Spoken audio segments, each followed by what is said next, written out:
In deference to those folks that are tuning in from home, we will start on time. I thank you for those of you who came to join us tonight. This is our final presentation of the district's capital bond prior to the vote that will take place at district office next Tuesday. As I'm sure you're all now aware, we made some changes to the voting structure to try to be accommodating to our public. So the voting will be open from 6 a.m. to 9 p.m. in district office. We are locating the vote within the conference room as to not make any changes to our instructional day while the vote is taking place. And we hope that people find it to be easily accessible. We're going to make sure parking is available by moving the district office staff for that day, and hopefully it'll be a smooth process. So 6 a.m. to 9 p.m. next Tuesday. The purpose of this presentation is to once again review the proposal and answer any questions that may come up from residents present. And I have some questions to respond to from those who took our tour of facilities a few weeks ago. Before we begin, I just want to welcome some people that are in the room. Our board president, Mrs. Freed, our board vice president, Mr. Tomio, our assistant superintendent for business, Mrs. Loughlin, and our director of facilities, Mr. McDonald. Carolisa is here from BBS, should we have any specific questions for our architects, and we are off and running. So I will go through this presentation that we've made a few times before, but for purposes of clarity, I want to make sure that we're all clear about what's being proposed to our voters. The purpose of the goal is very clear. We want to make sure that we're addressing all health and safety items to make our facilities an optimal position for our students. There are several areas of educational enhancement. What we have to do with this bond is try to look 15 years down the road. When we are proposing a 15-year bond, it's with the intention of not having to propose another during that period of time to our residents. So we have to try to examine the status of our buildings now, which we did a very thorough analysis of in our building condition survey, which took place over a period of years. But we also want to look 15 years ahead to make sure that there are no large capital expenses that we are overlooking that would necessitate a second bond to the community. And we also want to make sure the timing of the finances work. So now is optimal time because we have some expiring debt that we can replace with new debt, which A, would minimize the impact to our taxpayers, but B, also help us navigate the current legislation involving the tax cap, which actually gives you some flexibility with having debt. So the timing has been worked out with our business official and bond counsel to try to make it most reasonable for our taxpayers. So the bond proposal is broken into two propositions. The first proposition is about $34.5 million, and the second is $3.7 million. And we'll talk about what's included in each of those. And what we put here was an estimated impact on the average taxpayer. It's difficult to say average in the Elwood School District because there is such a great discrepancy from some of our higher-end homes and some of the more modest households. So what we did is put a calculator on our website where residents could go and put in their actual tax bill and figure out what their monthly and yearly impact would be. And some residents have reported to me that they found it to be very helpful. So we broke down this presentation by building to just give a quick overview of each of the things that would happen on a larger scale. So at Harley, the sidewalks are in ill repair. As you can see, evidenced by the photos, there are many cracks, there are lots of deterioration. Concrete does age and weather over time. It's been quite some time since there was any large-scale work done to the sidewalks there. So there is a price associated with that. Concrete is expensive, labor that's required in order to do the installation. So that we have some significant prices associated with repairing the bus loop there because of the large scale of the work that needs to be done. The roof replacement is consistent between buildings. Each of our buildings requires a new roof at this time. They have all since had expired warranties, so we're looking to keep the rain and the weather out. Right now, when we do have heavy rains, we do see heavy flooding within the buildings, and this is something that can't wait any longer. Questions come up from time to time why repairs such as this are not included in the regular district operating budget. And I've explained it a few times, but I'll do it again. When you have a significant expense like a $1.5 million roof replacement, if we were to place that in the district's regular operating budget, that would exceed the tax cap limits that we have on our spending. Budgeting in public schools has changed dramatically since the tax cap legislation. We can't build a budget and then go to our community and say, this is the increase or theoretically decrease that we need to support next year's budget. We have a limit to what we can ask the community to support without asking the community to pierce that tax cap.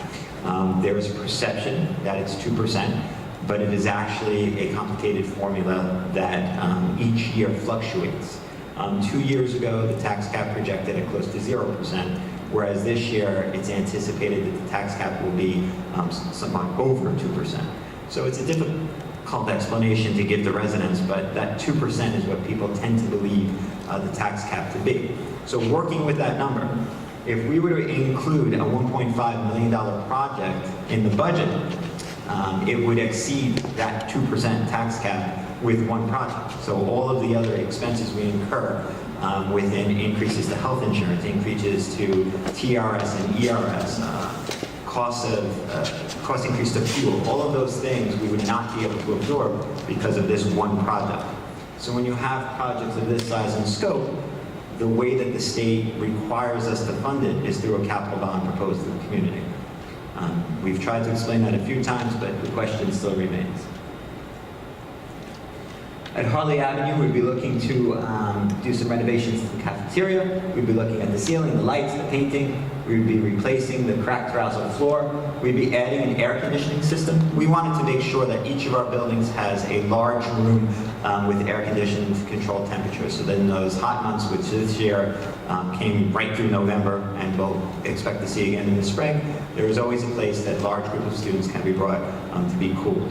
There was a question from many residents about air conditioning all of our classroom space. We did ask our architects to price that out, and it was determined to be cost prohibitive. We didn't feel responsible to go to the community to ask for that type of investment on air conditioned climates.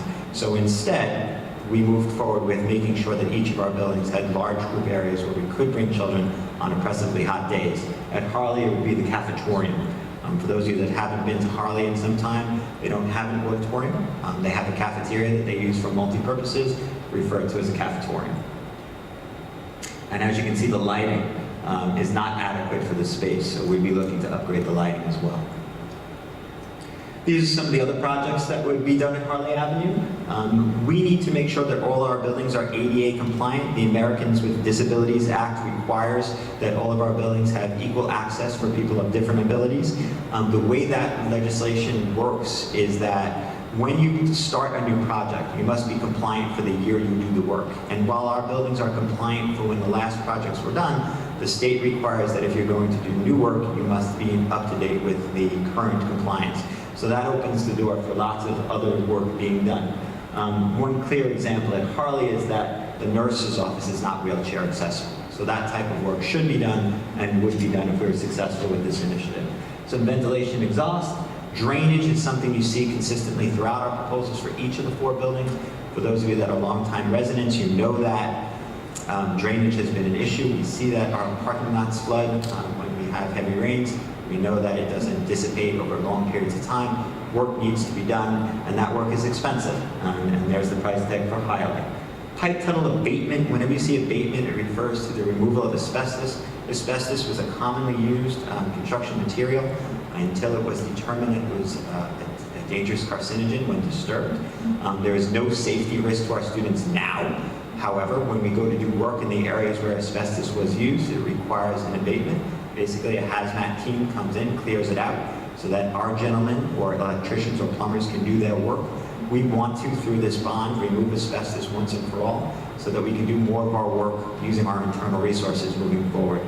Abatement is an expensive process because of the hazardous materials that must be worked with. Flooring replacement is much to do with that asbestos material, and also that those materials are from the original construction. They are old, they are cracked, they are worn, they are weathered, but they cannot be removed and replaced unless you do the abatement project that goes along with it, which makes it an expensive initiative, as indicated by the price that it would take to replace the flooring at Harley. Some other projects involve some interior doors and hardware, some of the things that go back to the original construction. We need to come up to date with the new fire codes. Some very small projects to exterior walls, the fire alarm system, again, to be compliant, wall padding in the gymnasium, is something that I was very surprised to learn we didn't already have. I see that as a primary health and safety issue, that we had the interior walls of all of our gymnasiums, so you'll see that consistently through our slides. Over at Boyd, you'll see some of the same things. We do need a new roof there because the size of the building is larger, the cost of the roof is larger. These were just some pictures that we took days after a rain had taken place. Unfortunately, when we have heavy rains outside, we tend to see heavy rains inside. The sidewalks, again, are in better shape at Boyd than they are across most of the district, but there is a sinkhole in the back bus lot section of Boyd. We need to do some repair there. There is discussion of adding new parking to facilitate large groups over at Boyd. Anyone who's ever attended a Boyd event where you bring a whole grade level together or multiple grade levels together, you will see that we run out of parking. This is land already owned by the district that would be cleared and paved to add additional spots. We would hope to gain at least 60 and perhaps more than that. Concrete, once again, is expensive. We would also look to increase our traffic flow in and out of the Boyd facility. This would be adding a third lane. Anyone that's ever tried to arrive at Boyd during arrival and dismissal knows that there tends to be congestion on the road leading up to the building. So this would be a drop-off circle for parents doing that, and we think it would be much safer. There would be a pedestrian walkway for those students who do walk, for those parents who do walk, and it has a $260,000 price tag. But this picture does illustrate well what it would look like pending approval. Some other items over at Boyd would be ADA compliance, as we discussed earlier. Flooring replacement is the same as we described over at Harley. Air conditioning would be in the cafeteria. Again, we want to make sure there are large group spaces in each of our buildings, so that would be added to the Harley cafeteria. Wall padding for the gymnasium, and drainage. You'll see a lot of consistencies through our 4 buildings. Many of them, because they were built during the same time, have the same concerns. While we were focused on health and safety, we tend to pick up those same items. Interior doors and hardware, we've discussed before. The pipe fill abatement is consistent with Harley Avenue. Fire alarm system would replace the current. It would add carbon monoxide detection, which is now a state requirement, and it would make the current system ADA compliant. Most of you know traditional fire alarms make lots of noise. However, if you're hearing impaired, there needs to be a visual aspect as well, so it would be in compliance with that. And ventilation and exhaust would be done to some of the classrooms. Everything is on the website. I do have some handouts from what we distributed. I don't know if you received this at your home.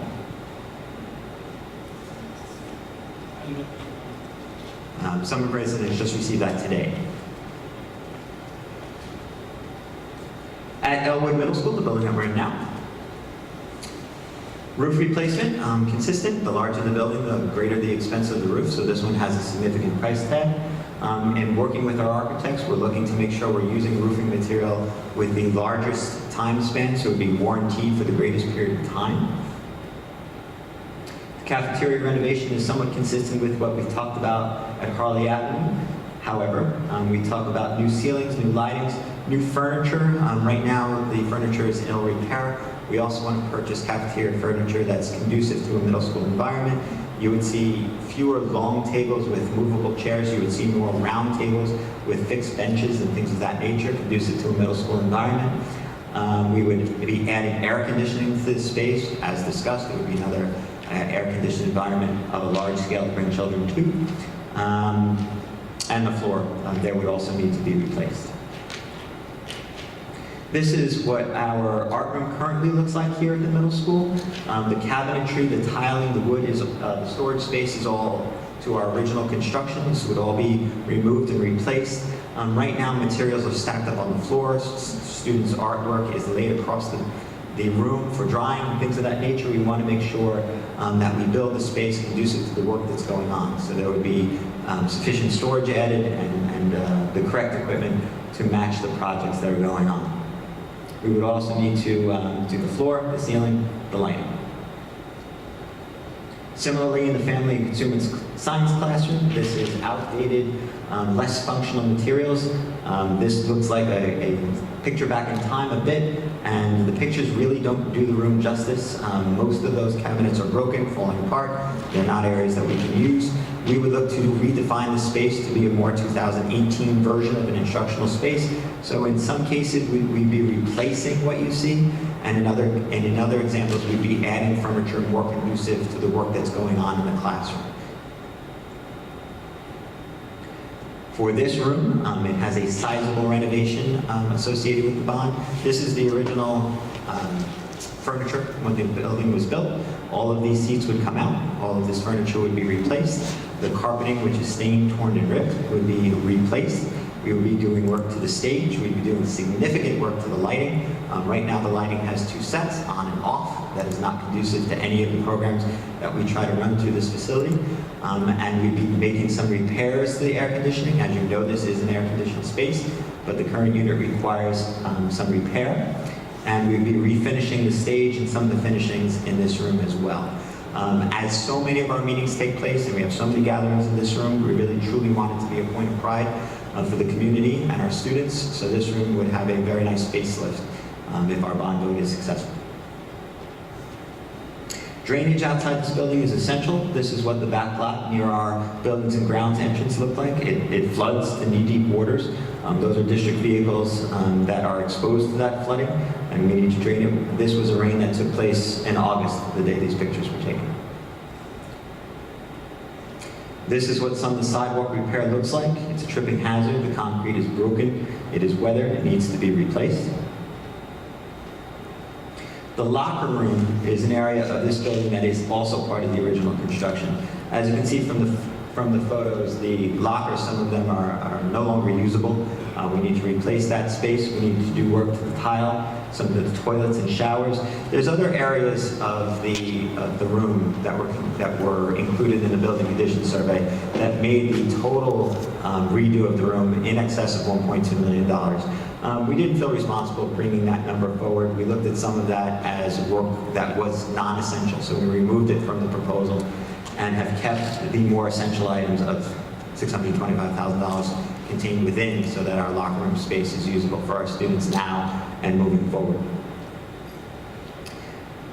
Please ignore the picture, but we are looking to redesign the parking and bus arrival area at the middle school. This was a picture that was created just to try to estimate what the associated costs would be, and we felt comfortable with using that number as a guiding principle for what it may cost in order to redesign. We'll be working with engineering experts who specifically focus on traffic and safety. The arrival and dismissal process in the middle school right now is heavily dependent upon personnel to make sure our students, our staff, our parents come in and out safely. We want to include some concrete and traffic designs that help to improve that safety. We want to have a dedicated area for buses, a dedicated area for pedestrians, and a dedicated area for pickup. In order to do that and redesign the lot, we need to do significant work to the asphalt, to the curbing, to the parking. Some other projects in this building include adding ceiling fans to some of our classrooms to assist with ventilation and moving of air. The music suite renovation, that's an area that has been, over time, deteriorated due to the leaking in that area. We'd be looking to do some resurfacing, some remodeling to that classroom to take out some of the damaged wood, replace it with new construction, so that we once and for all not have that concern about that musty smell. When we gave the tours of the facilities, when the residents got to that space, they said, "Why does it smell like we're in a basement?" And I said, it's because over time, the humidity that's been in that room, although it's been tested and cleared for student safety, it is not ideal. So this is a room that has been included for renovation. Some ADA compliance issues, some interior work on the doors and hardware, some work on our septic system, which is required. Some flooring replacement, same story as in the other buildings with the original construction and the asbestos adhesive to the 9x9 tiles. Some work to ventilations and exhaust. Some upgrades to our fire alarm system, again, carbon monoxide detection and ADA compliance. And pipe tunnel abatement, as previously as discussed, to allow us to once and for all remove the asbestos so that we can do more of our work internally moving forward. At the high school, we needed a roof. That is the price tag associated with it. Although that looks like a very clean, freshly waxed floor, that's actually about an inch of water that was on the floor after a heavy rain this summer. Cafeteria renovations are things that we discussed earlier. It would be a full renovation to the room, new finishes, new ceilings, new lighting. It would be a replacement of the overhead passing doors, new furniture, much like we discussed in the middle school, to be conducive to the high school environment, and it would add air conditioning. Right now, the high school doesn't have any space that is air conditioned for student use, so we would be looking to add that to the cafeteria. This is one of the art rooms at the high school that needs to be renovated for many of the same reasons we discussed at the middle school. We want to make sure there's ample space for student work, storage, and things of that nature. This is a room that over time has had small little pockets built internally, area that was once used as a dark room, area that was once used as a storage room. It's really not conducive to student safety or productive work. This is the family and consumer science classrooms at the high school. Again, we need to update and renovate the rooms to match the instruction taking place in 2018 and beyond. This is the guidance office. We want to do some work here to make it an area that is attractive to students and student use. The pictures don't do it justice. Those who took the tour, again, when they walked in, it feels like a very enclosed basement type environment.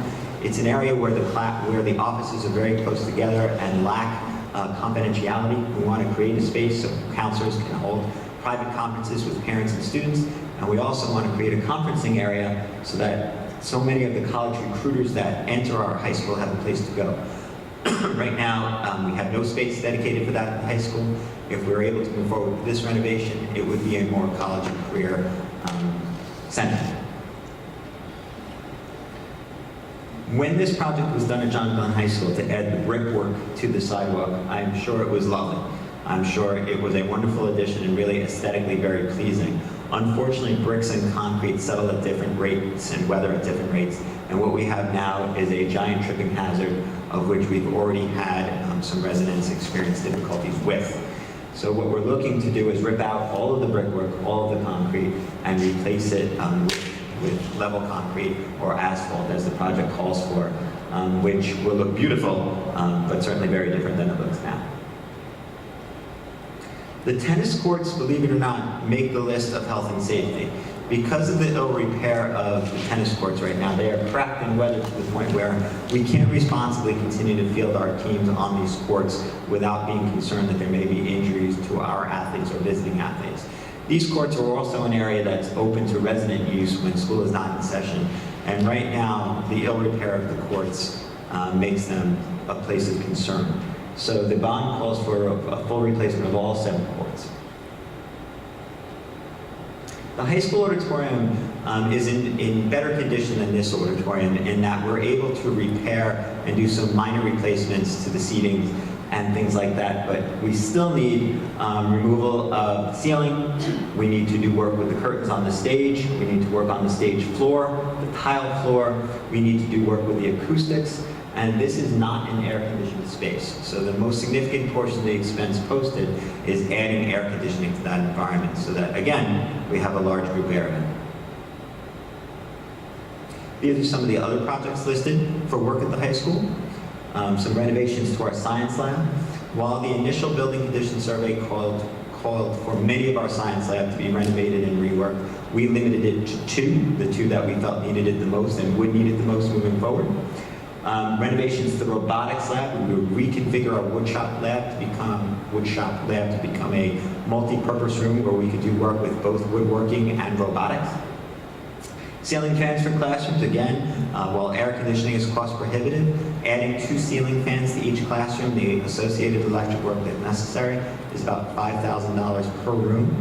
So we would be looking to do that to many of the areas, particularly on the 2nd floor, which tend to get oppressively hot during certain portions of the school year. The fire alarm system we've discussed, as in other buildings, again with ventilation and exhaust and upgrades that we need there to keep air flowing. The pipe tunnel abatement we've talked about, and drainage. That's a significant concern in the parking lot outside of John Glenn. For those of you that have heard to the senior parking area as Lake Elwood, this would once and for all solve the problem that happens when we have heavy rains. We have some ADA compliance work that needs to be done. We have work to our interior doors and hardware, the flooring again. You'll notice the consistencies between buildings.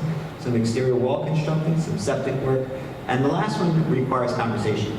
As you know, Proposition 2 adds a turf field to the district. We would replace the natural grass field that we currently use for football with a multi-sport synthetic field. If Proposition 2 should not be successful, we have included renovations, finances for renovations to the existing field to level the field correctly. Right now it's quite a large mound. The center of the field is gradiently very different than the sidelines. We would replace that with a level field. We would have proper drainage there so that it can be used after rains. And we would also deal with the track resurfacing and some ADA compliance issues. The state requires that if you're going to do any work, again, ADA compliance requires us to build a concrete passageway sidewalk to the athletic field that doesn't currently exist. If, however, Proposition 2 is successful, we would be able to use a portion of this money that has been dedicated for the football field for other items that are included in the presentation.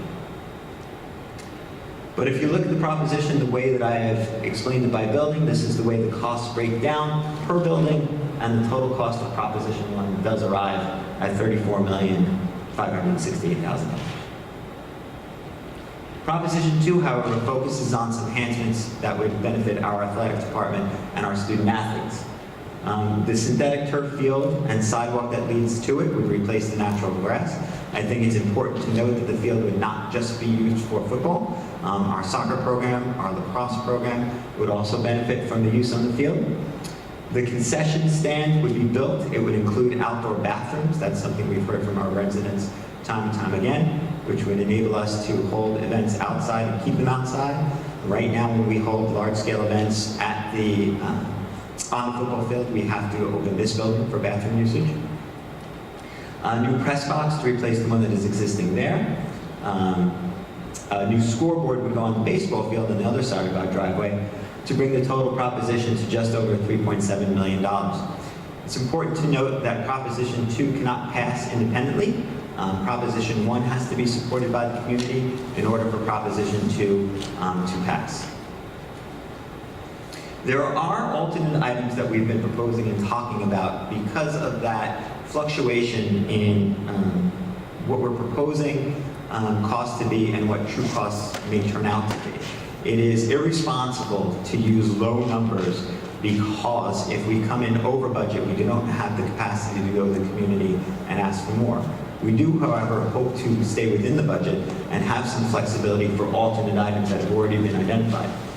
It's also important to note that there will be other work happening outside the bond through an energy performance contract that the board is currently considering and some other projects that are already taking place using smart bond money that we've already received from the state. These are those alternate items of some of the things we may be looking at. Some of these will likely be able to be addressed in our normal operating budget because of the small scale of the work, but these are some of the other items we would discuss should there be flexibility or surplus in funds from the other projects on the line. A satellite clock system to get us on uniform time, a generator for the middle school to make sure our technology is up and running should there be a power outage. The other portion of the locker room renovations, again, we did not include in the first proposal, but there would be some projects we may look to continue there. Some HEB unit work at Harley. Some air conditioning for office spaces is something we would be considering for our 12-month employees. Some paneling work here, taking down some outdated paneling work, replacing it with normal sheetrock, just bringing the building up to date a bit, and some other smaller scale projects that likely we could include in the regular district operating budget if we don't find the flexibility within the bond. Again, Proposition 2 can't pass without Proposition 1, and the voting will be held a week from tomorrow in the district office just on the other side of the building. There is one question that I want to answer on behalf of some of the residents that attended the facilities tour. There was a question about warranties. And the question was that if a vendor comes and installs, we'll use the roofing material as an example, and we are purchasing roofing with a 20-year warranty, and the company that installs it is no longer in business. Who is on the hook for the warranty?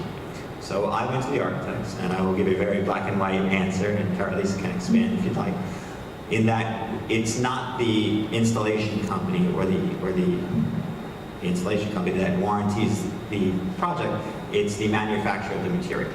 So we make sure that when we go out to bid, the materials that are purchased are from reputable, long-standing companies that we have no concern or anticipation will not be here when we reach the end of our warranty. Anything to add to that? Does that pretty much sum it up, Carolisa? I think that's very well explained. Also, the manufacturer, we specified anybody that is the installing contractor would be certified by the manufacturer. Meaning they would be trained, they have the experience level, and they would be overseen by the manufacturer. So the manufacturer would have to visit the installation as it's going on, to certify that all the work is going on per their manufacturer instructions. And the manufacturer is required to come back every 5 years to look at the manufacturer's rep, to look at it as well. So we have a lot of fail-safes if they're fairly confident in that will protect the district if there are any issues. Thank you. I appreciate it. And hopefully the residents who asked the question are either watching from home or will watch tomorrow, and hopefully that answers the question that comes up. As we have reached the questions portion of our program tonight. I go in extreme detail. I got those things. I don't explain that. Sure. How do you get those things? Do you get 3 bids? How do you get the right for it? You got to break down the average times. How do you get each one of those figures under the truck? So we work with our You get architect. 3 bids. So Yes or no? you don't put contract out to bid until you're doing the work. And how do you get those figures? The estimates come from the architects working with their engineers and the clients that they are associated with to estimate the. Correct. One architect or 2 or 3? We work with our district architect who's been appointed as Then you being. have this one. We work with our district appointed architect. Then you have a subset of that. Subset of that. Do you want to use the microphone? Because we have folks who are watching from home and we videotape. So if you could step to the microphone, that'd be great. We can bring it to you. We'll bring it to you. Okay, sure. No problem. You hear me? Good. Clear. Okay. I used to deal with this stuff way back in engineering it. Sure. Okay. I'd like to personally see all your details broken down. I'm not the meeting you, as I said, on how those figures are gotten. What architect gave it to you? I'd like to know by name, who it is, and I'm going to check with other architects and friends of mine. I'd like to know the square footage of the concrete that has to be repaired, square footage of pavement, right? But break down the same thing with the roofing too. Okay, the method that they use for doing the roofing, there's different methods. There's rubber roofing, there's different types, okay? I want to go into extreme details on that. That's having to do with this stuff. Then I'll get in some other time with you personally and your staff with educational stuff. Okay, which I'm going to get into also, technology and all that stuff. Sure. Well, I'm going to say right off the bat, my comments, I went through this. I have more comments than questions. The thing with the football field, we're not a NFL, right? And you're going to have all these, in fact, let me read what I wrote down. Sure. Here's my feelings about it. Nothing personal. I'm seeing here conversion to synthetic turf. I'm looking at these figures here. I say it's totally irresponsible. I don't know who is doing this. Head of the sports area in your school. The purpose of the school system, in my understanding, I think many others, is education and not to glorify and give false. One time before I met one of your people in the sports area, and he said, oh, I'd be able to go to college. Well, guess what? That doesn't work out that way. Less than 1% into the entire nation of school children from high school are going to be picked nationwide to get into colleges. So that leads out to a decimal point, 5 zeros and a 1 chance percentage of anybody from this school being able to get into a college based on that basis. So to spend all this money, I think is totally outlandish and outrageous to me. I go further. The mission is, all right. Let's talk about casualties now. I can get into such extreme detail here. I could be for 5 hours straight. We're going to have casualties. What do I mention that? All right. And I'm sure you know, it has been found that there has been a significant increase in concussions resulting from playing football, especially in a high school level. You know that, right? Then the effects of casualty can be lifelong to the extent of even affecting the mental capability of a student here taking on a college education from concussions.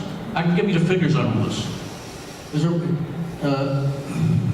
It's not being rational to even if you get parental permission. Any students under 18 years of age are considered infants under the law.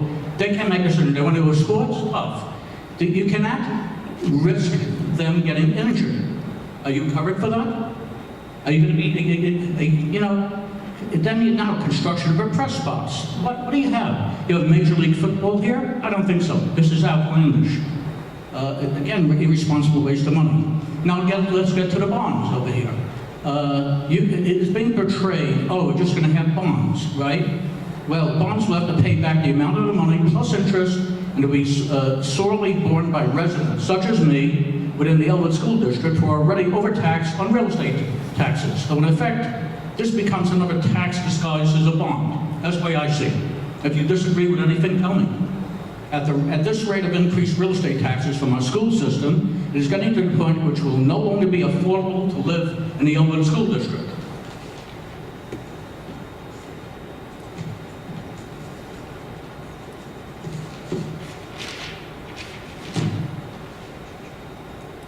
And I know there's plenty of others. I know my neighbors feel the same way. I'm not the only one here. I'm surprised that this is the few amount of people that come here, and you're talking about a lot of money they're going to have to expend. The end of result will be eventually a complete collapse of the school system, I see it. Hopefully not, because of affordability. It results in probably you have to chop down the school system. You have to close schools, whatever. People who want to move here say, well, it's already too expensive. If this goes through, I will personally move out of the school district. There's no way I would stay here. That's what I have to say. But I'd like to go with you, meet with you, your staff, first on this, and go in extreme detail with you. Okay? Is that okay with you? Shall I respond? Yeah, you can comment now. I like to okay on that. I want to meet with you and go over some extreme detail. I have good news for you. Okay. Most of the detail you've requested, if not all of the detail, most of the detail you've requested, if not all of it, is available currently on the district website and has been there for the last several months. We have been completely transparent in the process. We've included all of our figures. I want to go in more detail than the level that you presented. You just gave me something. I want to know how did you get it? Happy to provide any of the information. I have more questions, but I'm not going to get into it. Well, the other question you asked me is whether or not I agree with your opinion. When are you available to make it? Well, see, you waited a really long time. Tomorrow and Monday are our only business days and before the vote. So I invite you to please look at the website.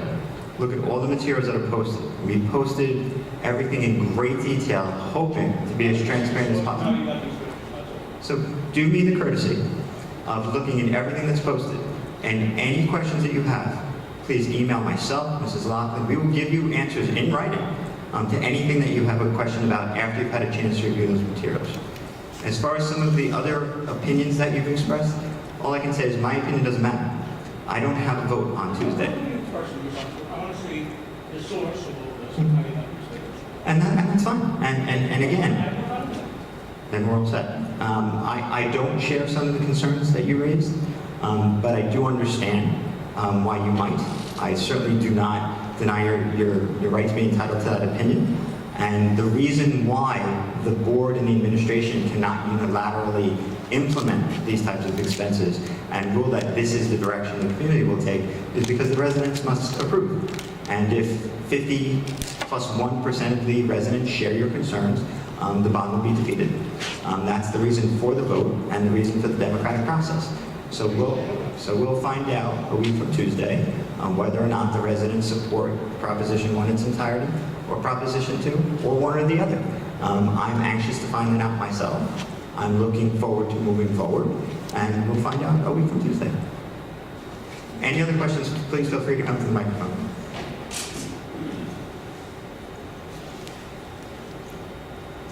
I have a couple of questions. I understand that it's approximately a $220 increase for the $34 million. But 1/10 of that is Proposition 2. But it's 50% of the 220. We've explained that a few times. I'm going to ask Mrs. Lockman to come up and explain that again. It has to do with our expiring debt versus incurring new debt, but I'll have Mrs. Lockman elaborate. $34 million is replacing the expiring debt that we have coming falling off the books in 2022. The additional $3.7 million would be all brand new debt on top of a little bit more of the $37 million. So if we were to replace the debt one for one, it's about $23 million. But taking on that additional $12 million plus the 3.7 is what's increasing the tax levy a little bit more. So it all comes down to the breakdown of what the interest rates would be based on the borrowing factors that we come into play, estimating them at this point in time going into the future. So, and a lot of this is all off of the interest rates that we know of as of right now based on our bond rating. We are hopeful that those numbers will actually be significantly less when we actually go out to borrow. We've received a better financial outlook. So when we do go out to borrow, Moody's will re-rate us, and we're hopeful that we'll have a higher rating, that our interest rates will be lower. We'll still continue with a 15-year borrowing, but it really comes down to play with where the debt that falls off and replacing it with new is what's skewing those numbers slightly. So I'm not sure how this Proposition 2 works. It only passes if Proposition 1 passes? Correct. Proposition. So it's not a separate vote. It's a separate vote. You still have to vote on Proposition 1 and Proposition 2. Separately. Separately, yes. There will be two boxes to check on the ballot. However, should 50 plus 1 vote yes on Proposition 2, but 49 vote yes on Proposition 1, nothing goes through the way the bond resolution is written. 2 only goes through if 1 passes. Correct. But it has to receive a 50 plus 1 So if vote. 1 passes and 2 by itself fails. Then just Proposition 1 goes through. Right. So Yes. Right. So if 1 passes and 2 fails, then only 1 goes through. Yep. And if 1 fails and 2 passes, Nothing goes through. okay, because the number seemed astronomical for $110 for $33.4 million. Mm-hmm. It seems, based on the presentation, the wish list is tremendous. It seems like you're trying to cover every possible thing that this district could use. I mean, I looked at some of these things. I looked at 2 ceiling fans in a room for $5,000. That's correct. 2 ceiling fans? Okay, so that just seemed bizarre. And I know this gentleman was kind of pinpointing certain items. So I'm not going to get into the minutiae, but that one seemed quite exorbitant. Can I speak to one of the comments you made, because I think it's important? And the last one I wanted to make, which is on the forefront of everybody, is what's happening in Congress about the property tax cap, or mortgage tax, or property tax. I think the property tax at $10,000, there's a limit now that you can deduct on your tax, right, up to $10,000, which, you know, I think a majority or a good deal of homeowners pay more than that. So we're going to take a hit on what we're able to deduct on our property taxes, which this will, you know, play into that. So besides this, you know, any approximate $300 increase, we have a school budget vote in 6 months that also will, you know, generally based on what the past has been, will be an additional $300 at least in that aspect. So I just think that this bond issuance of so many items. Let me ask you this then. So if this bond issue fails, you get nothing. You can't bring it back and re-vote on a smaller bond issue? If this bond issue fails in its entirety, we cannot move forward with any of the work that's been proposed. we would have to reconvene and start at the beginning of the process. And I do want to talk to you a bit about the beginning of the process, because you made an insightful comment about what's a need and what's a want. When we asked our architects, which is required by the state, to do a full building condition survey and tour all of our facilities and all of our grounds and note areas of need and try to project areas of need, because again, we're trying to look 15 years into the future where our facilities might be, the proposal that came back was in excess of $60 million. Now, the board worked with their facilities committee, which is board members, administrators, and residents, and took that $60 million list that was developed and pared it down to what we've presented to you over a period of years. So the true wish list started at 60, was brought down to 35. The reason why Proposition 2 is purposefully separated is because we understand that those items are clearly a want, not a need. We wouldn't present to the community that it is a requirement to have a synthetic turf field or an upgraded concession stand. That is a want.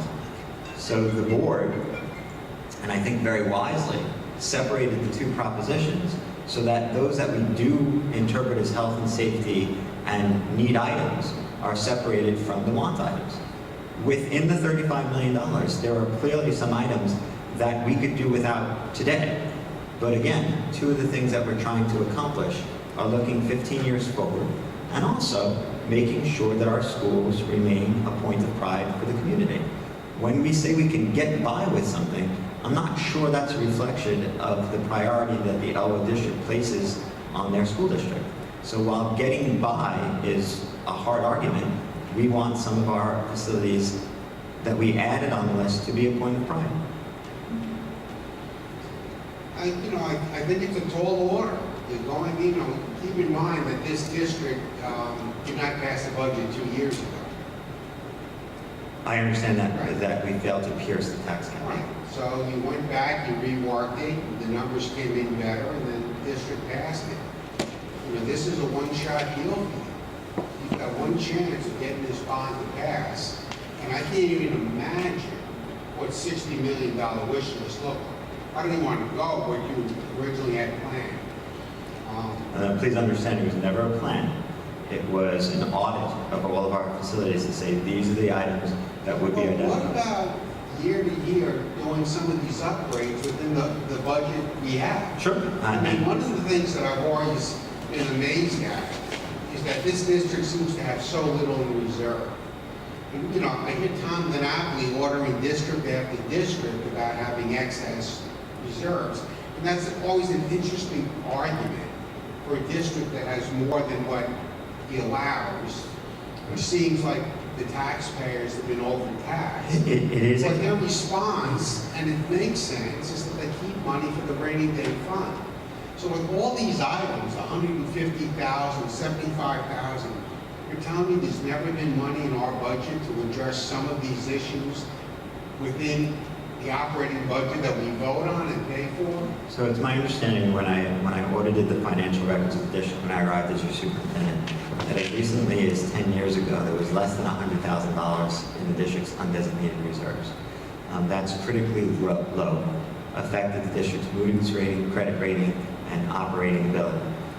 Through the hard work of the Board of Education and the administration, we have achieved the state maximum of 4% in undesignated reserves, what you referred to as the rainy day fund.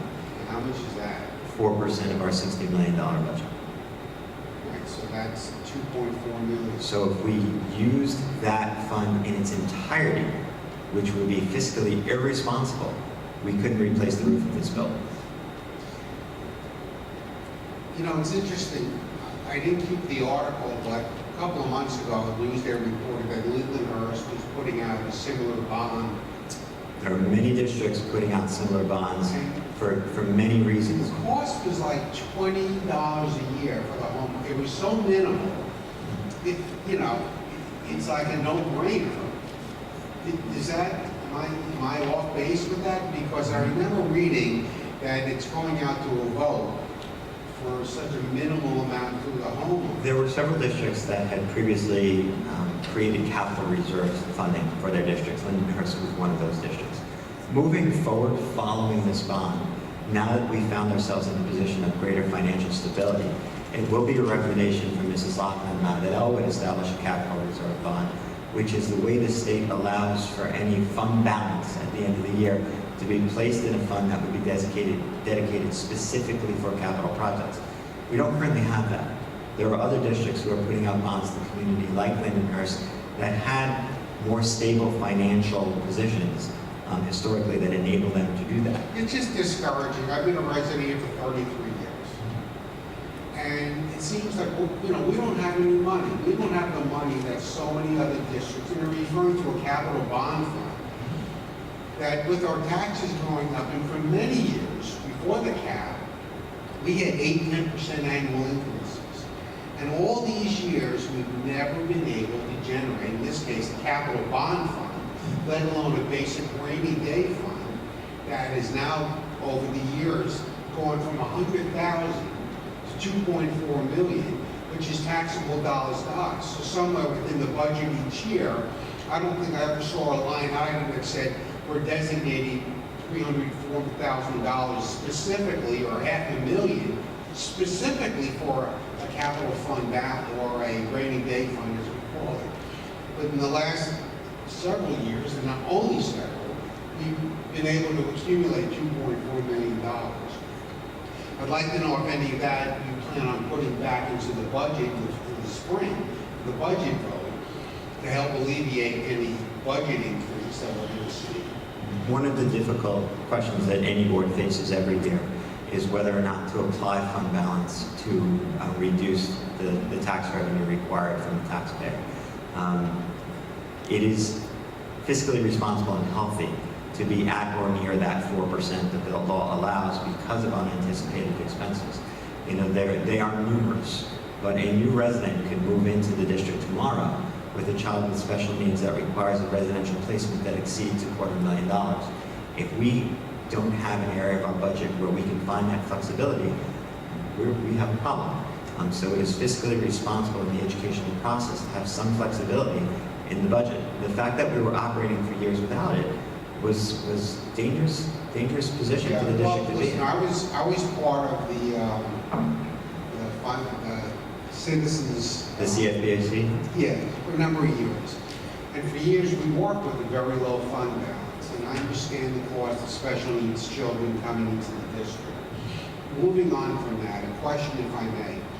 When you mentioned about sending this bond out with the interest rates that are flexible, so if you set this $34 million at a certain percentage of what you feel the market will pay, and if you get a lower rate, well, if I'm standing with Moody's or whomever, where does that reflect on us as taxpayers if you get a better interest rate? There's a lot of variables that went into play into this calculation. Right now, it's using the assumed assessed values that we're working under today. So it's assuming those assessed values are still in place in 5 years from now when we go out to borrow. The interest rate used was 3%. That's the current rate based on our current rating, and that we work with the fiscal advisors and bond counsel on to come up with that information, using their expertise in assessing where we stand under current market. So should we be successful in getting a better bond rating, receiving maybe a 2% or 2.5% interest rate, it would just reduce the taxpayer burden. The interest rate, obviously, of borrowing would be significantly lower. What do you mean the taxpayer burden? We wouldn't be needing to levy the amount of the $20 a month. It would be less as a result of a lesser bond that we are going out for. The interest rate on that bond So would be when do lower. you see that savings? Before the bond is issued? We wouldn't be issuing a bond probably for about 3 or 4 years from today. Should this be a successful vote a week from now, we have at least 18 months before we actually start doing the work and the construction based on SED. When do I see this additional bill? About 3 or 4 years from now, you'd start This money seeing you're this. referring to, I'm not Yes. going to see for 3 or 4 years? Correct. And when would you be starting the work? We're hopeful within 12 to 18 months we'll start doing the work on this project. We're also receiving building aid on these projects. We get 73.5% building aid. So every project varies as to, that's the maximum aid we get. but all projects are aidable. So every time we submit the projects to State Education Department, we receive back from them what the building aid ratio would be. So that's also going to help lower the cost on some of these projects, which would result in the lesser borrowing as well. So there's, like I said, there's a lot of assumptions that go into play, such an early stage of the game. But our goal, as in the board's commitment, was to try to keep this under $20 a month for the taxpayers, for the average taxpayer, and that's using the highest level of assumption as of today. So we are in a much better fiscal state. When we do go out for that Moody's rating, we should see a better rating from them, which will in return lower our interest rate and borrowing, so therefore we can then pass that savings on to the taxpayers. You're saying $20 a month, but that doesn't work for us, because we only see the bill, we only see it in this lump sum. Yep. Right. Yep. Okay, so if this passes, then we don't see an increase in our tax bill, it was $220 or $330 for 12 to 18 months, or 2 to 3 years? Probably about 3 years, 3 to 4 years. And how are you going to finance work starting in 12 to 18 months? We do what's called a bond anticipation note. So we borrow small increments over time, which is a lesser of an interest rate, much lesser interest rate, until we actually convert it into a bond. So we can do those bond anticipation notes over the course of 3 years until all the work is complete. And at that point in time, we would convert the entire all the borrowings into one bond as a whole. And the goal for that is by 2022 to take on that full bond debt when the old debt expires. I think it's important to note two things to further answer your question for the folks that might be watching at home. We won't borrow the money until we need it, and we won't borrow money exceeding what we need. So while we're proposing Proposition 1 to be approximately $34.5 million, if we find ourselves in the fortunate circumstances of requiring less to complete the projects, we won't borrow that full amount. And then the impact to the taxpayer would be less than what we're projecting today. All right, I just don't think you presented it to us in that mailer that I got, that this project, financially, the taxpayer doesn't begin 2 to 3 years. I think we've tried to make it very clear that it's a lengthy process from when we vote to approve or not approve the proposal to when the work actually takes place. So if the bond vote meets with voter approval on Tuesday, Mrs. Loughlin mentioned the extensive process that has to be taken to get state approval, and then we have to secure the correct laborers to do the work. You noted that there are many districts looking to do work right now because of the flexibility with borrowing that they are finding themselves with. So there'll be competition for the correct vendors to do the projects and the materials that are necessary to do them. So we have that working against us. The state approval process right now is very slow. And the other obstacle that we have to overcome is a majority of the work that needs to be done here can only be done when school is not in session. And because of the scale of some of the projects, like replacing the roofs, it would have to be done in the summer months. So we really are forecasting that from the start to finish, should the proposal be passed on Tuesday, it probably will be 5 calendar years before we reach the completion or the hopeful completion of the projects we've indicated. So is that after the completion when you convert your promissory notes or whatever into the bond? Yes. So this could be 5 years before it actually You'd is start seeing incremental impacts of it, because we'd be doing the bond anticipation notes, which, as I said, they're smaller amounts of money. As we need the money, we would borrow the money, and it's at a lesser interest rate. So we'd see that incremental increase, but at the same time, our debt is falling off. So we're losing debt payments, and we're taking them on slowly as well. So that's why timing is critical here, to make sure that we see an even flow of the monies on. So when is the approximate 220 a year or 330 a year? When does that show up? I think that full impact would be about 3 to 4 years from now. But it would be incrementally charged, or it comes in at one time? It's hard to say. It really depends on the actual borrowings, how we're successful in getting projects approved through State Education Department, what the actual bids come in at. We have $11 million worth of roofs here. If those bids hopefully successfully come in at $8 or $9 million, that's all we would borrow. So the incremental increases would really depend on the actual projects that are being done at what time they're occurring. It shows up on a line item on my tax bill when I No, it's all part of the regular annual budget for the school year. Yes. Enough time. Any other questions, please feel free to give us a call or shoot us an email. No, and we've tried to be completely transparent through the process, and one of the points that you're continuing to make is not something we're hiding from. If this bond proposal is successful, taxes to the residents will increase, and we've tried to make it as clear as we possibly can what the impact will be to individual households. The tax calculator on the website, I hope, has been helpful so people can see the impact directly on their tax bill. But the question about ignoring it is what we have discussed at length as a board, as a facilities committee, and as a community in forums such as this. If we don't address these issues, if we allow these conditions to move forward and deteriorate, what we know we will see is a failing school system and a decreased value of our homes. And that's not a risk that the district is willing to take, that the Board of Education will support. And we feel the investment that we'll be making into the district is an investment our residents will be making not only in the school system, but in their own property value. Let me just- Let's try to understand it correctly. So you have a bond, I see pretty much public, generally. You say you, besides the bond, that's trying to come to, you also going to have a yearly budget vote?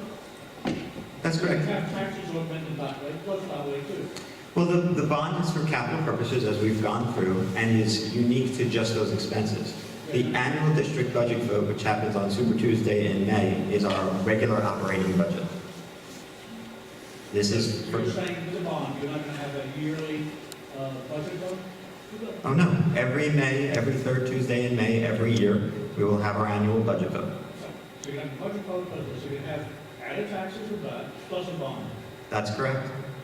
I'm going to fight this, but I'll have to do it legally. I tell you straight away. But if I fight this legally, I'll do it. Again, every resident is I've entitled... seen so many things added on.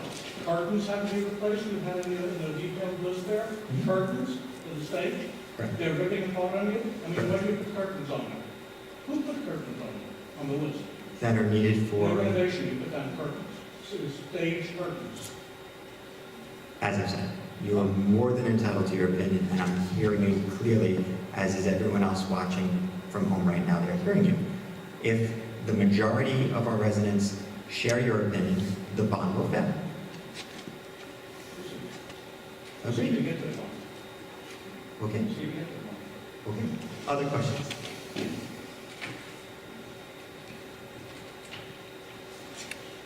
Hi, I'd like to echo some of the points that were said previously by Mr. Kaplan. Okay. So I think it's very important that we understand the finance side of this, the debt that you have now, what you're retiring, like the whole debt schedule, and how this new bond will fit into a 20, or whatever cycle you do, 15, 20-year cycle. Because I think without understanding that, we really can't make an intelligent vote on issuing new bonds. I'm very concerned about how the bond, or let's call it a capital issue, interplays with the operational expenses. So for example, we talked about how this is going to gradually start adding to the annual budget that's voted on every Super Tuesday. Things have to be considered, like if you're going to be adding a lot of air conditioning around the district, there's going to be more money required to pay for electricity, I assume. So I mean, has any type of impact analysis been done on what the impact on the operational budget is of adding some of these capital items? And conversely, will you be saving money on anything by making some improvements?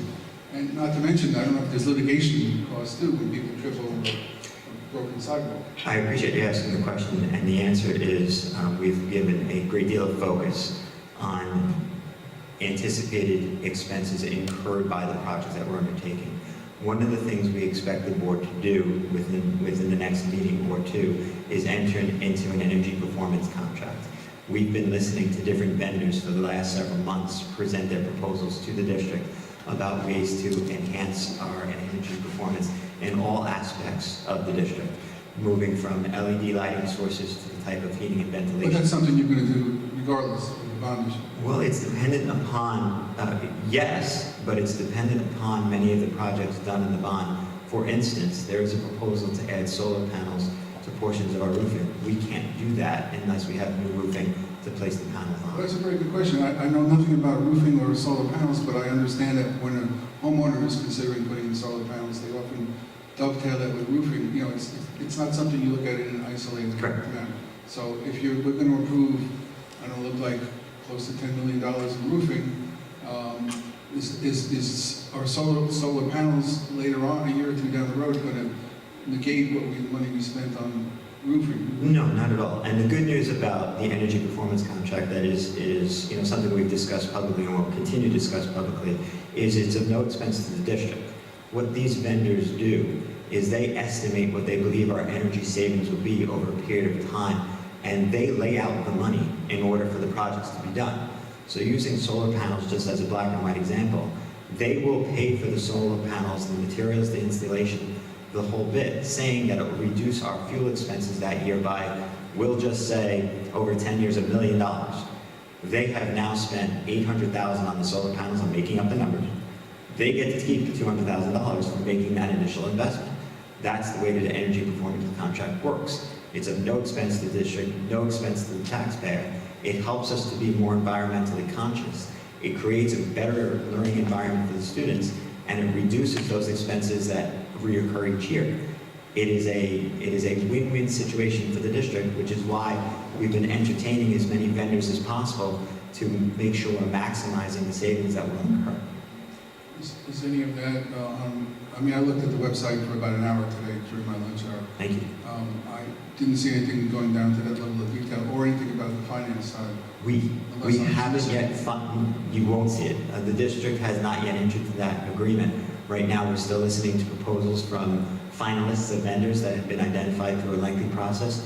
Once we identify the company that we'll be contracting with, a great level of detail will be placed right on the website so residents can see exactly the scope of work that will be conducted and the zero impact to the taxpayer. Okay, it's always more information is better. I think the more information, Agreed. we have, the more of an intelligent decision we can make. I hope you found the website helpful. I found it helpful. I mean, some of the things I agree are probably necessities, others I'm not so sure about. I wish there was a way that this could be, voted on in a more fluid manner so that if you didn't get the 34 million, maybe, we could figure out a way of second priorities, but it doesn't work that way. Understood. Also, a point of clarification, this has nothing to do with this meeting, but what's happening in Washington, we're not even sure of getting a $10,000 write-off any longer for state and local taxes. The House passed a bill with a zero deduction for state and local taxes, and we don't know what's going to happen after Thanksgiving. So it's a very precarious time when it comes to finances and taxes. We understand. I wish everybody good luck. Thank you. Any other questions or comments? Yes. I have a question and a comment. My first question is, looking at this, I didn't see anything about any kind of lead abatement in here. I know last year there was a lot of trouble, not here, but in the region, about lead in the water system. So I was wondering if that was included in your audit. And maybe it's not even an issue. I'm happy to speak to that. We did extensive testing of all the water sources throughout the district. Actually, I will give credit to Peter Scordo of being ahead of the state on the water testing. Peter, the prior superintendent, requested or required that testing be done to all of our facilities before it became a state requirement, which I commend him for. And what we found was that there were some areas within our buildings that did test above the recommended levels of lead for human consumption. So what we've done to remedy that is that we've made certain that all of the water sources that are used for drinking or food preparation have been corrected so that they are within the EPA's very strict requirements of what's appropriate for our students. There are other areas where lead continues to be above that minimum. It's in areas where hand washing is done, toilets are being flushed. They are very clearly labeled not for drinking. That has been our solution to the problem. All of the water sources, we've added water bottle filling stations to each of our buildings. We have it within our budget to add additional water filling stations. You may have seen them in some areas of our buildings. We're looking to add to that so that there's always clean water sources available for the students. We have had to, however, direct the students and faculty not to drink from the bathroom sinks, not to drink from certain areas where hoses are attached because of that lead levels being above the state maximums. We did not include in the capital bond to replace all of the piping within our school facilities because, to be candid, it would be cost prohibitive. We would have to deconstruct our buildings, replace the plumbing, and construct them again to completely correct the problem. And to be candid, it may not completely solve the problem because some of the lead comes in from outside sources. So while you don't see anything about the lead contamination within the capital program, we have very responsibly managed that situation within the district. Thanks. So my comment is, my wife and I moved into this community 15 years ago because of the schools. So it's important to us that the schools are kept up. That's why we're going to support the bond. Thank you. It's also why I know that the housing values, at least in my neighborhood, are still way up, and houses sell in 20 minutes because people want to move in with their families. The gentleman here mentioned that he has an engineering background, well, so do I. I spent the last 26 years working on roadway and bridge projects in the metropolitan area. And I can tell you that if you ignore maintenance, it's just going to get worse. So if these roofs aren't fixed now, that $34 million is going to become 60 or 100 in a hurry. So it's something that needs to be done, and I think that we need to support this. And as I said to the gentleman who's left, every resident is entitled to their opinion. There's a reason why the state requires us to follow the democratic process. We certainly appreciate your comments and your support, but we don't get to vote. So on Tuesday, we will see if a majority of the residents support moving forward. If they do, we will certainly move in that regard. And should they vote in the other direction, we have a large challenge to face. Any other questions or comments? Sir? This last discussion reminded me of what I forgot to ask. So you talk about a 15-year horizon, perhaps looking at needs. I'm no longer in tune with the population dynamics of the district. My daughter went to school here, but she left a while ago. But do we still anticipate having the need for 4 buildings in a 15 or 20-year horizon? And if so, what are the population trends? Obviously, if we don't anticipate needing 3 or 4 buildings, what are we going to do to consolidate, and do we need to spend all this money on capital at this point? Certainly, and thank you for asking the question. We noticed over the last prior 8 school years that our enrollment was decreasing at a small percentage per year. In the last 2 years, last year and this, we're actually seeing an increase to our enrollment, and we are currently using all the instructional space that's available in our buildings. The space that isn't used directly by the Elwood School District is being leased to outside organizations for pre-K and for aftercare and before care that pay rent to the district for use of that space. Right now, with the enrollment keeping steady or seeing the slight increase that we're seeing, in addition to the different types of instruction we have to provide, I will share that many of the students that have moved in the last few years are those that require some special services, either through special education or through English as a second language instruction, which requires alternate learning spaces. I don't see in the foreseeable future, at least in the lifetime of this bond, any opportunity for consolidating our facilities. Any other questions or comments? I'm sorry, I'm just going to ask a question you may have asked. No already. apologies necessary. So if the bond fails, everything that you presented to us is not going to get done. There are some small projects indicated here that could potentially be included in the district's regular operating budget. But just using the roof of this building, for example, at $3.4 million, if we were to include that in the district's regular budget proposal, the tax cap It would exceed, I understand. So by leaps and can bounds. you go back in a year and represent a bond that's not $34 million? We could start the process all over again. We could do a new building condition survey and come forward to the community with an all-new proposal. However, that would take significant time. The buildings would continue to deteriorate. We would continue to rein inside. And I'm sorry to interrupt, so do you feel confident that this is going to pass next week? Do I feel confident? I don't get to vote. Excuse me? I don't get to vote. Right, so it just seems that there were so many things on your wish list, and you're saying it's almost half of what initially was. That's correct. So I just feel as a taxpayer that there are needs that the district has to facilitate improvements of the district. But there's also the financial end of it.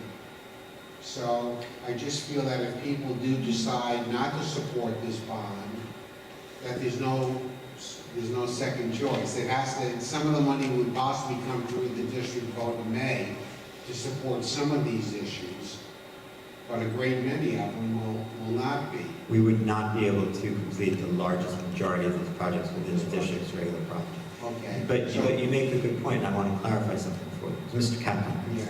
Mr. Kaplan, one of the things that the Board of Education did was charge the administration with working backwards. There was a great deal of conversation with the Facilities Committee, which is a group of board members, administrators, staff, and residents, and then advisory to the Board of Education. And what the board charged the administration with was they set a dollar figure that they felt was fair and responsible to ask the community for. And that rate, which was openly discussed many times, was $20 per month for the average taxpayer. So we had to work backwards from knowing that that equated to approximately $35 million. Take that $60 million worth of projects and bring it down to $35 million. Now you're characterizing some of them as needs and some of them as wants. And I don't disagree. There are clearly some projects within the $35 million scope that could be characterized as wants. But one of the things that we want is to make sure that we're putting up a proposal that projects out 15 years, so we don't have to do it again. And again, we want this district to be a point of pride for the community. And while we can probably make do with some of the items on the list, we're not looking to make do for our students. We want this to be a point of pride for the community. But to characterize some of the items on the list as required health and safety and other as wants is not irresponsible. We have done that. All right, so on the financial end, this increase is 220 or 330, and again, I'm sorry, I know you answered it, but that number doesn't show up on a tax bill for 2 to 3 years? And it won't show up as a separate line item. It gets incorporated into the regular operating budget. So it's, like I said, a lot of assumptions are going into play as to the information we know as of today. We don't know what the assessed values will be 3-4 years from now. We don't know what the interest rate will be. We don't know the total borrowing that we'll need. If these projects come in at a lower cost, the board has various options to take a look at to see if they want to continue to go onto that alternate list or only borrow as to what we actually needed at that point in time. So there's a lot of variables that are into play. It's all going to go into the regular general fund budget as a debt expense, and it's replacing the current debt expense we have on the books. So it shows up As just your regular school tax dollars. It's not going to be a separate line item for the Right. school capital So bond. come May, assuming we pass that budget, I'll see my taxes probably increase $300. I'm going to assume. Your taxes will increase potentially at whatever our potential tax levy will be. We'll know that in February, what our Right, tax levy is. So I'm just going to assume, let's just say for the sake of discussion, $300. When do I see this extra $300 show up on my tax bill? You'll potentially see that 3 to 4 years from now. And that will be within the regular operating cycle of the budget. So it won't be an extra $300, it'll be part of the annual cycle. Correct. Over the course of the next several years. Correct, so there's a lot of variables. If we have other expenditures, should we be fortunate enough to see health insurance decrease or the retirement expenses decrease or those type of items come off the books and we're bringing debt on the books, it should be a neutral effect. So as I said, there's a lot, as you know, as a financial individual, that forecasting these numbers so far into the future with so many variables is very tough, but we're doing the best we can with the information we have, and it's going to just basically replace the current debt that's on the books and put that new debt on. I think that's an important point. I'm sorry to keep talking about this, but That's an important point.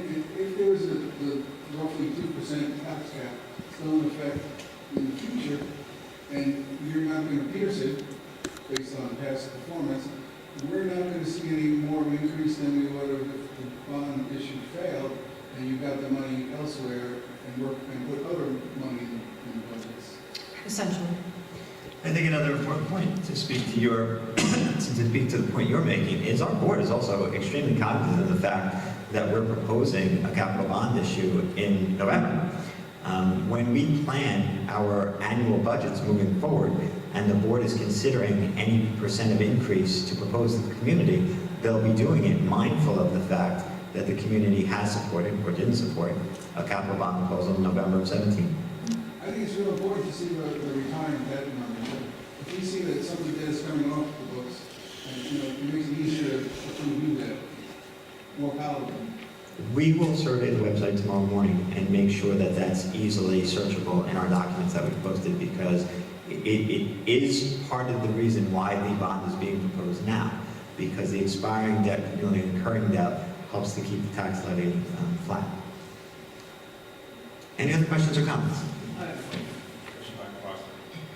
Thinking about this bigger scope here, from the perspective of the teachers and things like that with their next contracts coming up, have they, we're putting burden on us as the taxpayer, the residents. Sure. Are they listening to what we're looking to do to improve their work area? So the good, air conditioning? I have two pieces of good news for you. The first is we settled the teachers' contract in the spring for a period of 5 years. And for the next 5 years, the teachers' collective bargaining agreement is locked in at a rate that is very attractive to our taxpayers, well below the tax cap figure. The other piece of that is we included the teachers in the bond proposal. They were part of the discussion when we planned. They were part of the discussion throughout the process. They had representation on the facilities committee. When we proposed prior to the board accepting the bond to propose to the community, we presented it to all the faculty and staff. We specifically surveyed them for their input. And after the board adopted the budget, the Teachers Association actually voted to support the budget and designated funds from their own pockets to help campaign to support the budget within the community. The bond, I'm sorry. Bond. And second question then, just overall about some of the comments from the sparse crowd that's here, is that I assume everyone's watching from home. I hope they are, because again, it's It's much more comfortable in the living room. It's our community. Jane, do you, how many hundred users do you see? Well, several hundred. Several hundred. Very good. From the perspective of you don't do anything, you just let it go by. Do we have any numbers from other school districts? I know it's all hard to compare. Northport's a big district. They were in a different tax situation. They passed it on. Harvard Field a few years ago. But do we have any of the same size schools in Long Island that haven't passed it? I'm looking to say, because I think we need to prove, if we don't do anything, this is what you're going to have. And is there any examples of other school districts that have not taken that approach and just said, oh yeah, we'll worry about it when it happens? The roof not being fixed now can cause so much damage later on that if you don't pay it now, then you're going to pay off more later on. I don't want to call out any district I specifically, just but would I'll say- tell you there are other districts on Long Island that I don't feel have acted in a fiscally responsible way to maintain their facilities. And there are two courses of action that can occur. One, they find themselves in an emergency situation that requires them to use whatever dollars necessary to make repairs, and it often comes at the expense of student programs. So what they end up doing is laying off teachers and cutting programs to repair the roof. And I never want to put the Elwood School District in a position where that type of decision has to be So made. that's what we The other extreme is when a district is determined to be neglectful to their community and taxpayers. The New York State comes in and takes over the Board of Education, which I certainly would not want to see. Something like that happened in Hempstead. That was Correct. Yeah. Right. All right, thank you. Wonderful. Any other questions, comments, or concerns? I appreciate your attendance tonight. I appreciate everyone that is watching from home. We thank you for the candid dialogue tonight. And again, voting is next Tuesday, 6 a.m. to 9 p.m. Happy Thanksgiving, everyone. Thank you so much.